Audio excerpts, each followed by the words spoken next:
4 ঘন্টা ধরে লাইনে দাঁড়িয়ে রয়েছি, হেঁটেই যাচ্ছি, শেষ আর হচ্ছে না, বাবার দর্শন হচ্ছে না। লাস্টে গিয়ে বসেই পড়লাম, আবার বাবাকে এখন ভোগ লাগিয়েছে। দেখো আমাদের এই অবস্থা, এখন 8টার থেকে 12টা অবধি লাইন।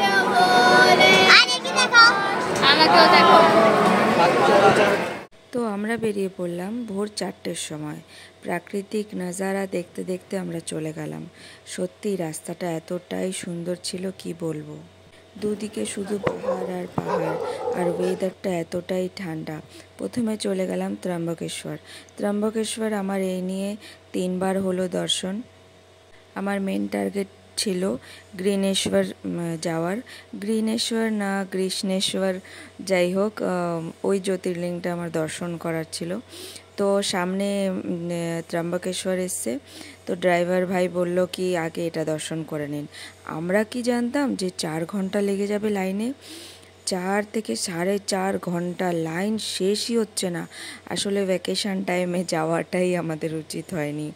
ওখানে অনেকটা টাইম লেগে গেছে, প্রায় 1:30টা বেজে গেছে আমাদের ওখান থেকে বেরোতে 8টার সময় আমরা লাইনে দাঁড়িয়েছিলাম। যাই হোক, বাবার দর্শন হলো, খুব ভালোভাবে হলো, মনটা অনেক শান্তি হলো। তারপরে গেলাম গ্রীনেশ্বর যাওয়ার পরেও ওখানেও গেট বন্ধ হওয়ার টাইমে মোমেন্টে আমরা 10 মিনিটের মধ্যে দর্শন করেছি। ফটাফট আমাদের ঢুকিয়েছে ভিতরে। ওখানেও আমরা ভেবেছি গেট বন্ধ হয়ে যাবে, বাবার দর্শন হবে না। কিন্তু বাবা যদি চায় আর মন থেকে যদি তোমাকে টানে, তাহলে তুমি নিশ্চয়ই ওনার কাছে যাবে। আর আমি খুব মন থেকে চেয়েছিলাম গ্রীনেশ্বর জ্যোতির্লিঙ্গের দর্শন করতে, সেটা আমার সাকসেস হয়েছে। জয় ভোলে।